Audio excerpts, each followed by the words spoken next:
O'rtoqlar, hozir bitta lifehack ko'rsataman mana. Svetofor qizil yondi. Mana biz to'xtayapmiz.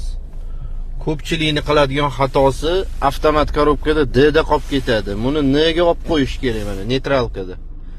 Mana qizilda turibmiz. Mana mashina neytralkada turibdi. Bemalol. Agar D da qizilda 1 minutdan oshiq turib ketsa, ichida plastmassaviy shestryonkalari bor korobkaniki. Erib ketadi. Mana bemalol turibdi mana neytralkada. Hozir yashil yonadi, keyin shu D ga solib yurib ketamiz mana. Neda turibdi. Avtomat korobkada yuradiganlarga shuni tashab qo'yaylik. Ko'pchilikda mana shu taksiga chiqqanimda ko'raman. Qizilda turganda D da turadi, dirillab.